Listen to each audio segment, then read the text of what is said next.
is on Team No Case this week.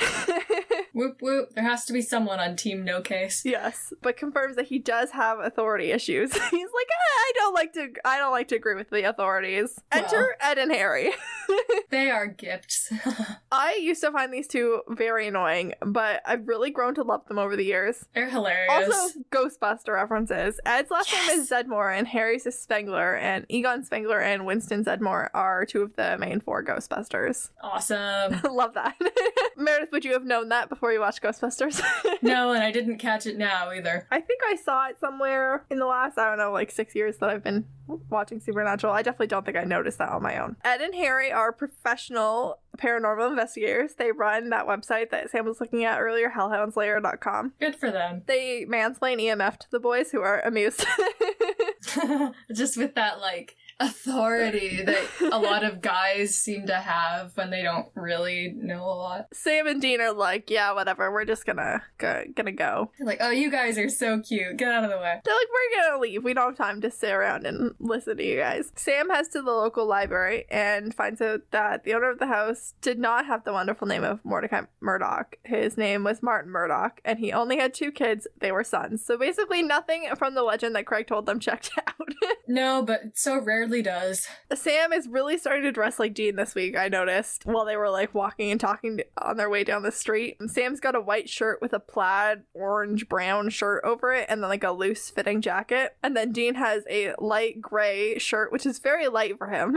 His amulet and a denim-looking overshirt, which is unbuttoned, and his iconic leather jacket. And I just noticed that they had the same number of shirts on, and that they were both the bottom shirts were both light-colored, because usually Dean wears a darker colored shirt underneath. Gotta get those layers. So I just noticed that Sam, especially in the first 2 seasons, is more likely to be wearing one shirt or graphic tees underneath his many shirts. I just noticed that they were dressed pretty similar to each other. He's growing into his heritage. Yeah. He's back on the hunting path. Dean checked out the police station. There is no missing persons. So Sam admits that, okay, it's not a case. So they decide to go to a bar, and Sam has pulled a dumb prank, cranking the radio all the way up, and it startles Dean when he gets in. I don't like pranks. Salsa music. I don't enjoy pranks. I enjoy them on TV sometimes, but not in real life. People love this episode because of the pranks, and I'm like, the pranks are fine. I think it's more I like the sibling relation side of the pranks. I like the siblingness that the pranks are conveying to us in this episode, but I don't like pranks. Just when Dean pulls the first prank with the spoon in Sam's mouth. That's such a harmless prank that's fine. Just Sam's tone. He's not mad because of the prank. He's mad because now he has to retaliate. The pranks get a little bit malicious at some points in this episode, and I don't like that. I think that's when I really start to take issues, when they're not fun, dumb things. They get to a point where they're not great. Anyway, there's a new group of dumb teenagers, Dumb Teens 2.0. They're holding this world together. They're playing Truth or Dare, and Jill has been dared to go inside so she doesn't have to make out with her male friend. The other girl says she would never take that dare in a million years, and if that doesn't say how much Jill does not want to make out with her other friend, I don't know what does.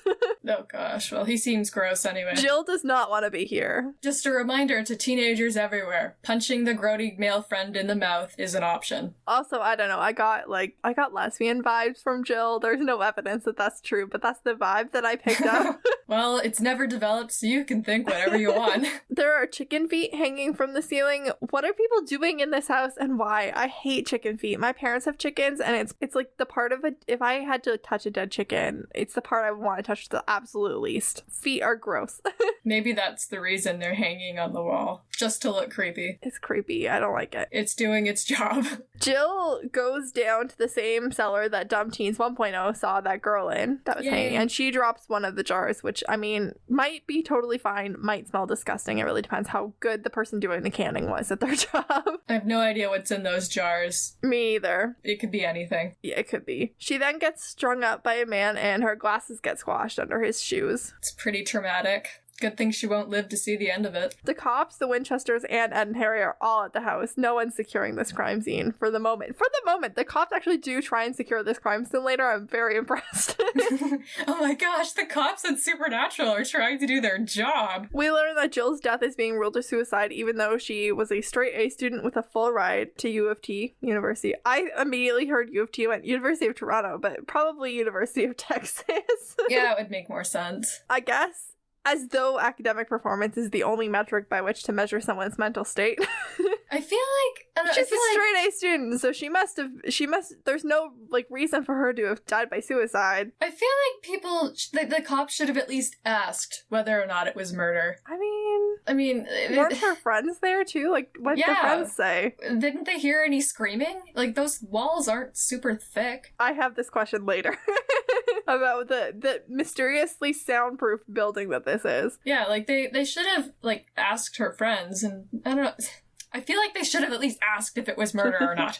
You can obviously hang another person. Dean says that they must have missed something, and they wait for the cops to leave, but the cops don't want more kids coming in here, so they've done the responsible thing and set up a watch and floodlights and tried to secure this crime scene as best they can. I'm very proud of them. They're very proud. Ed and Harry conveniently stumble out of the woods, and Dean immediately is prepared to throw them under the bus. He calls it the iconic Ghostbusters line, "Who you gonna call?" And I love that scene. Me too.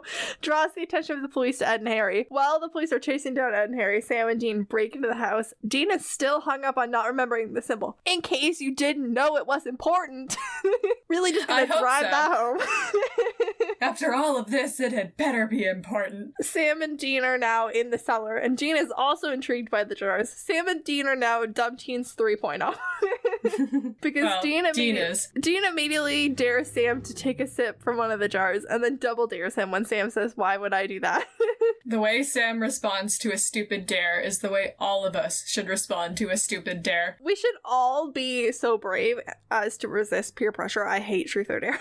It's like, why would I do that? The only time that I ever wanted to play Truth or Dare is when I am actively looking for an excuse to be dared to kiss someone, or I have a secret to spill. I'm just looking for that segue. Other than that, it's the worst game on the planet. I'm very uncomfortable the entire time. It's definitely very misused. They hear a rustling in like a closet, and they open it to reveal some rats, which Dean apparently hates. He would rather see a ghost than rats, and that's interesting. Rats are gross and they bite. Rats are kind of gross. The ghost looms behind Dean, and Sam shoots at it, but it only like barely cares. Sam asks what kind of ghost is immune to rock salt. Sam only learned that you could shoot a ghost with rock salt like 10 episodes ago. But okay. Oh, yeah. He just learned that in Hookman.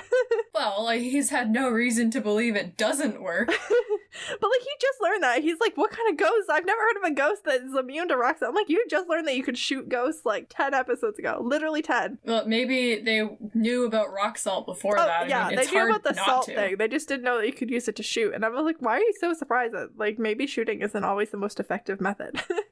I mean, like, he's more surprised that it's immune to the rock salt, not the shooting. But also kudos to Ed and Harry, because they are shooting shotguns and breaking things in this house, and the police are just like not around. They must have run a lot faster than they looked.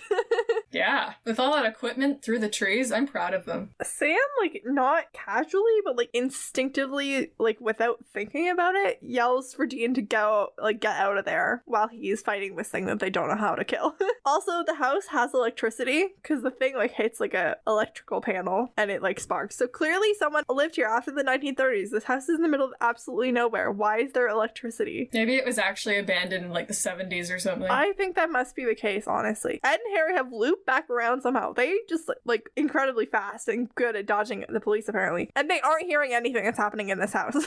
Apparently one of their heroes is psychic medium John Edward, because they use his name to like... Oh, I didn't get that reference. Get them. I looked up who John Edward was. I didn't know that off the top of my head. I was like, they're like, John Edward would go in there. And I'm like, who is John Edward? So I looked up John Edward ghost hunting, and I got a whole bunch of articles about John Edward as psychic medium. I don't know, the whole time I was just thinking, I don't remember this episode of BuzzFeed Unsolved.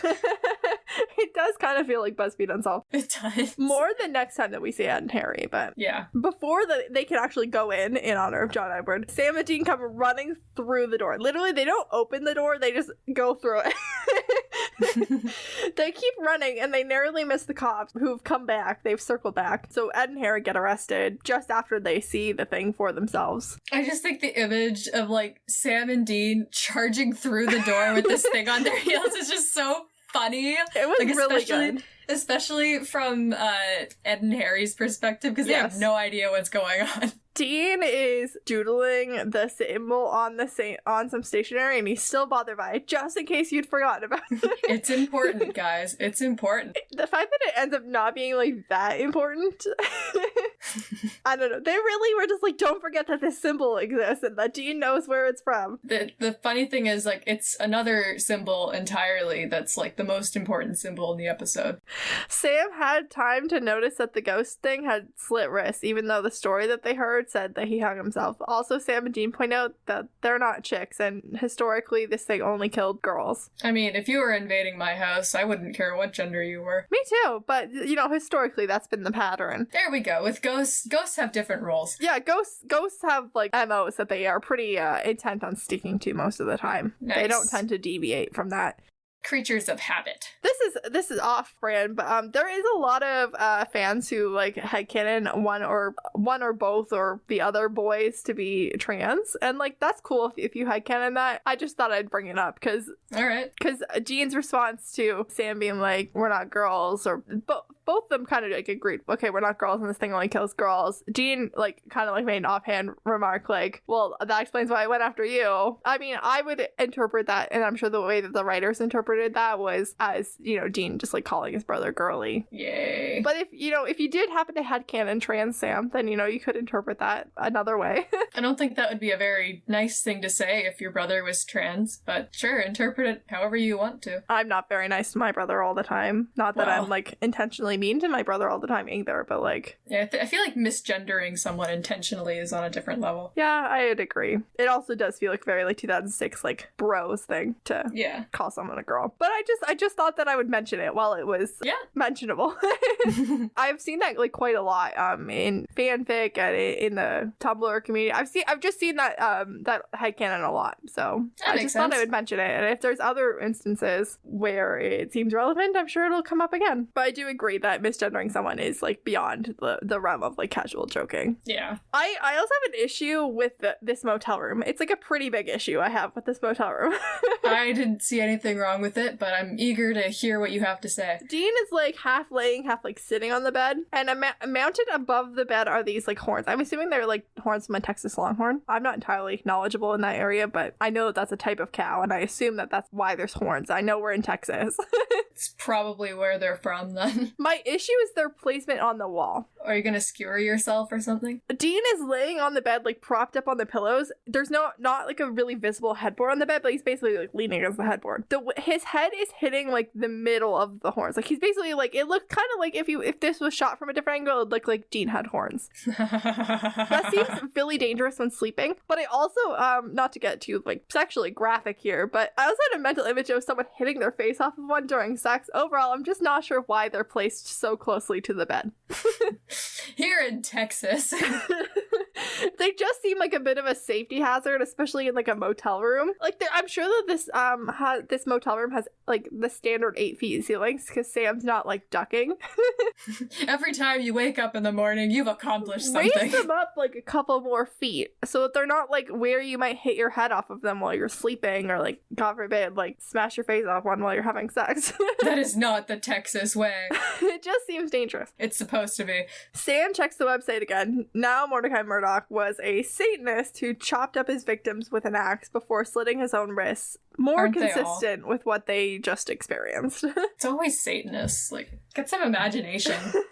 Dean sits up straight. He's finally remembered that symbol, maybe. He's got an idea. So they head back to Craig's work. He's not in a chatty mood, not excited to see them anymore. Dean says that the symbol was meaningless. It's a symbol for Blue Oyster Cult, which was iconically featured in episode 12, Faith, and earlier in this episode if you watched the DVDs. Yay. Dean hands Craig the Blue Oyster Cult record, Fire of Unknown Origin, which is the song that we heard earlier, which has that symbol on the back of the record. Dean asks Craig to tell them about the house without lying this time, and Craig comes clean, says that he he went to the house with mysterious cousin Dana, and they staged the house to look scary with a bunch of graffiti, including the Mordecai Murdoch story, and Dana was the girl they saw in the house. Dumb Teens 1. Dumb Teens 1.0 saw cousin Dana in the house. Honestly, if someone hadn't died and, like, there wasn't a murderous supernatural being on the loose, I would be really impressed with these two. Yeah, he's like, it was just for fun. It was like a joke, and then then Jill died. Now he feels awful. Yeah. I do feel a little bit bad for Craig, but he literally did not mean for anyone to get hurt. He just wanted to have like a good time with his friends. Oh, Craig, you were so creative. Good. Yeah. That was actually really fun. Dean gets back to the motel room, and Sam is in the shower, and he's spreading some kind of itching powder in Sam's clothes. I don't like this prank at all. No, especially because itching powder